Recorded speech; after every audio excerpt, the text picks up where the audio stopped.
Chapter 4 ideology کی اسیر society. Pakistan ایک نوآزاد ملک اور اس کے عوام ایک نوزائیدہ قوم ہے۔ 1947 سے قبل اقوام عالم میں اس کی کوئی آزاد شناخت نہ تھی۔ یہ خطہ دنیا میں اپنی پوری تاریخ اور تہذیب و ثقافت کے لحاظ سے ہندوستان کہلاتا تھا اور یہاں کے لوگ ہندوستانی۔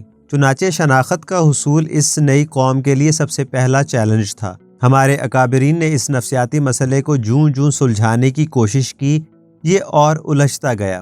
شناخت کی تلاش اتنے بھونڈے، منفی اور غیر سائنسی طریقے سے کی گئی کہ اب وہ مقام آ گیا ہے کہ عالمی قائدین اور میڈیا ہمارے اس دل و جان سے عزیز وطن کے بارے میں ناکام ریاست کے الفاظ استعمال کرنے میں تعامل نہیں کرتے۔ یہ لمحہ فکریہ ہے۔ مسئلہ فقط ریاست کا نہیں، پوری قوم تاریخ کے سامنے ناکام ٹھہرے گی کہ تاریخ کے ایک خاص مرحلے پر ایک نئی قوم اپنی نئی شناخت کے ساتھ ابھری، لیکن وہ خود کو اس کا اہل ثابت نہ کر سکی۔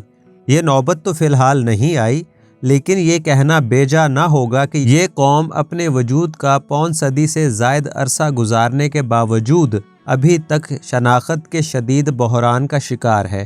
یہ خود کو عالمی برادری کے ایک باوقار رکن کے طور پر منوانا چاہتے ہیں، لیکن اس کے لیے اقدام اور پالیسی وہ اپناتے ہیں جو ان کی خواہشات کے برعکس نتائج پیدا کرے۔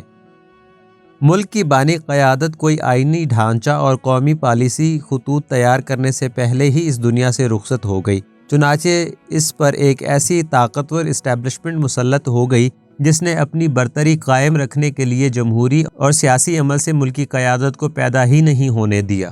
عوام کو موقع ہی نہیں ملا کہ وہ اپنے مسائل کا خود تجزیہ کریں اور اپنے مستقبل کی راہوں کو خود متعین کریں۔ تمام پالیسیاں بیرکوں سے وارد ہوتی ہیں اور عوام کو غداری کے فتوے سے بچنے کے لیے بے چوں چراں ان پر چلنا پڑتا ہے۔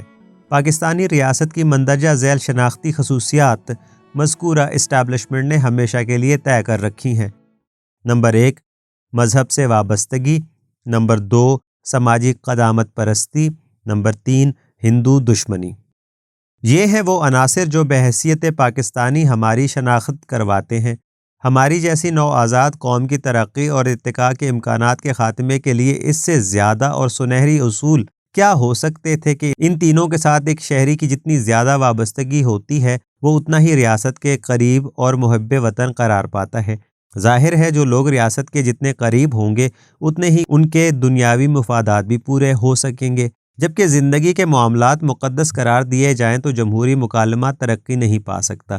چنانچہ اس ملک میں وہ دانشور طبقہ ابھر کر سامنے نہ آ سکا جو عوامی مفادات اور سماجیات کے سائنسی نظریات کے بنیاد پر قومی امور پر رائے تشکیل دینے میں مددگار ہوتا۔ قائد اعظم نے اسلام کا قلعہ بنانے کی نہیں، مسلمان قوم کے مفادات کے تحفظ کی سیاسی جنگ جیتی تھی۔ پاکستان بنتے ہی انہوں نے اسلامی تھیوکریسی کو رد کرتے ہوئے اعلان کر دیا کہ آج کے بعد پاکستان میں کوئی مسلمان نہیں اور کوئی ہندو نہیں، ریاست کی نظر میں سب مساوی پاکستانی ہیں، اور کہا کہ پاکستان ایک جدید جمہوری ریاست ہوگی۔ اس سے صاف پتہ چلتا ہے کہ دو قومی نظریہ صرف پاکستان بنانے تک محدود تھا۔ منطقی اور سادہ فہمی سے بھی یہی حقیقت ابھر کر سامنے آتی ہے کہ بر صغیر پر مسلمانوں نے 1000 سال حکمرانی کی تھی، اور جب ان کا زوال ہوا تو یہ سماجی اور اقتصادی لحاظ سے محکوم ہندو اکثریت سے کئی گنا نیچے گر چکے تھے۔ اس حالت کو پہنچنے میں ان کا اپنا ہی ہاتھ تھا۔ انگریزوں کے دور میں بھی مسلمانوں نے اپنی حالت سنوارنے کی کوشش نہ کی۔ جو بھی مواقع ملے ہندو اسے بڑھ کر سمیٹتے رہے۔ جب تاریخی مناظر بدلے، سامراجی حکمرانوں کو واپس جانا پڑا، تو مسلمانوں کی قیادت نے جائز طور پر یہ محسوس کیا کہ آزادی کے بعد وہ ہندو اکثریت کے مقابل اپنا سر نہ اٹھا سکیں گے۔ چنانچہ انہوں نے اس تاریخی موقع سے فائدہ اٹھا کر اپنے لیے ایک الگ مملکت کا مطالبہ کر دیا، جہاں وہ بلا شرکت غیرے اپنی دولت پیدا کر سکیں اور اسے اپنی اور اپنی آنے والی نسلوں کی بہبود کے لیے استعمال کر سکیں۔ لیکن پاکستان بننے کا اقتصادی جواز ملٹری اور سول بیوروکریسی کے مفادات کے خلاف تھا۔ انہوں نے اقتدار پر قبضہ کر کے پورا زور اس پروپیگنڈے پر لگا دیا کہ پاکستان عوام کی فلاح و بہبود کے لیے نہیں، اسلام کے نفاذ اور فروغ کے لیے بنا ہے۔ اسلام، اس کا نفاذ اور فروغ سب تجریدی الفاظ اور خیالی نظریات ہیں۔ آج تک نہ تو کوئی انہیں ڈیفائن کر سکا ہے، نہ یہ کام کسی نے کبھی ہوتے ہوئے دیکھا ہے اور نہ ہی یہ کام ابھی تک مکمل ہوا ہے۔ پاکستان کے عوام کی بہبود اور ملک کی ترقی ابھی تک اس انتظار میں بیٹھی ہے کہ کب پاکستان بننے کا یہ نام نہاد مشن پورا ہو، لیکن اسلام نہ نافذ ہوتا ہے نہ اس ملک کے وجود کے اصل مقصد کی سمجھ آتی ہے۔ 75 سال سے اسلام جہاں تھا آج بھی وہیں ہے، لیکن ریاست کی طرف سے اسلامی تناظر کو چھوڑ کر کسی اور طرح کی بات کرنے کی اجازت نہیں۔ زندگی کا کوئی بھی معاملہ ہو، اٹھتے بیٹھتے ہر بات کے ساتھ اسلام کا سابقہ اور لاحقہ استعمال کرنا یہاں کے لوگوں کی ایک عادت بن گئی ہے۔ اس ملک میں بار بار یہ یقین دہانی کروائی جاتی ہے چونکہ آپ مسلمان ہیں اس لیے پاکستانی ہیں، لہٰذا پاکستانی ہونا اصل نہیں، مسلمان ہونا اصل ہے۔ اس کا نتیجہ یہ نکلا کہ ہم پاکستانی ہو کر نہیں سوچتے، مسلمان بن کر سوچتے ہیں۔ ہم نے پاکستان کے مفاد کو سامنے رکھ کر کبھی سوچا ہی نہیں۔ جب ہم عالمی امور میں اسلام کو معیار بنا کر تمیز کریں گے اور اسی پیمانے کو سامنے رکھ کر خارجہ پالیسی بنائیں گے تو یقینی طور پر پاکستان کے مفادات کو نظر انداز کر دیں گے۔ پاکستان پر سب سے بڑا ظلم یہ کیا گیا ہے کہ اس پر نظریاتی ملک ہونے کا بوجھ ڈال دیا گیا۔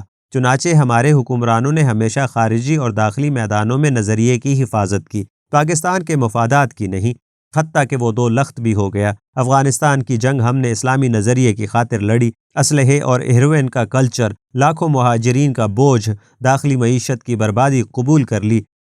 ہندوستان کے ساتھ تجارت اور اسے تیل اور گیس کی راہداری فراہم کرنا ہمارے مفاد میں ہے، لیکن نظریاتی مخاصمت آڑے آ رہی ہے۔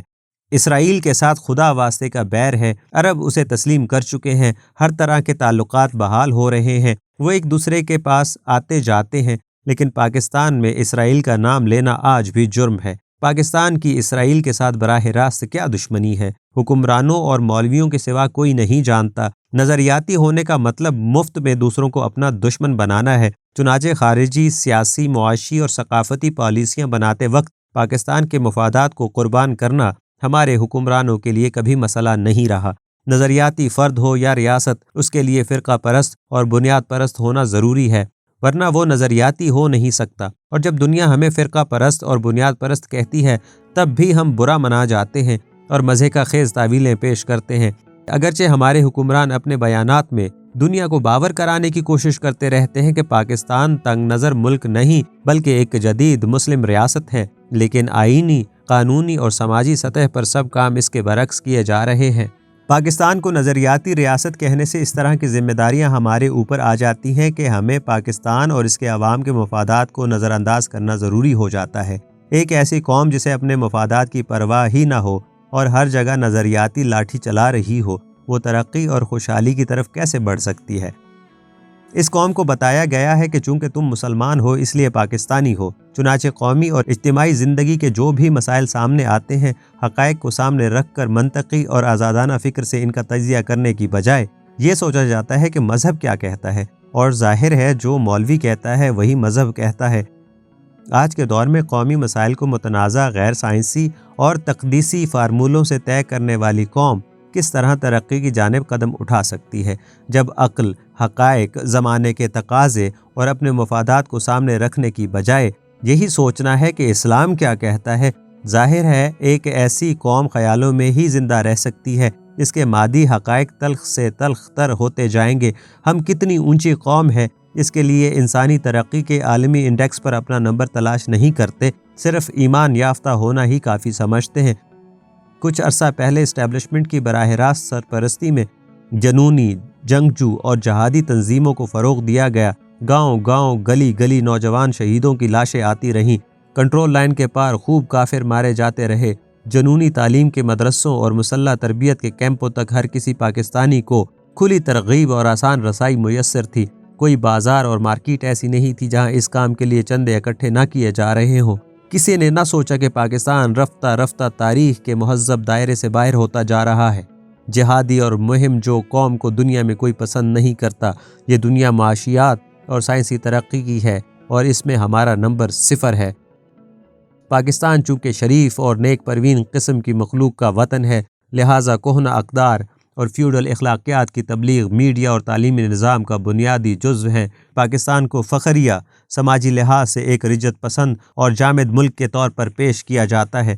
اکثریتی آبادی کو ان پڑھ اور جاہل رکھا ہوا ہے تاکہ وہ جدید اقدار کی طرف مائل نہ ہو سکے۔ لوگ پسماندہ ثقافت اور قدیم طرز زندگی میں فخر محسوس کرتے ہیں۔ سماجی طور پر مردانہ اور زنانہ کے بیچ تفریق اور پردے کا نظام رائج ہے۔ قدامت پرستانہ فیملی سسٹم کی تحسین و توصیف کی جاتی ہے۔ اسے مسلمان اور پاکستانی ہونے کے لیے ناگزیر قرار دیا جاتا ہے۔ جدید طرز زندگی کو فحاشی قرار دیا جاتا ہے۔ ٹی وی کو گلیمر سے عاری، پردے اور سینسر کے سخت اور مزے کا خیز اخلاقی کوڈ نافذ کر کے اسے فیملی چینل کے طور پر پیش کیا جاتا ہے۔ خواہ لوگ اسے دیکھنا گوارا کریں یا نہ کریں، اتنا کنزرویٹو ہونے کے باوجود بھی ایک خاص جماعت کو پی ٹی وی پر فحاشی نظر آ جاتی ہے۔ وہ ریاست کے پالیسی سازوں کو باور کراتے رہتے ہیں کہ خبردار، پالیسی میں نرمی نہیں کرنی۔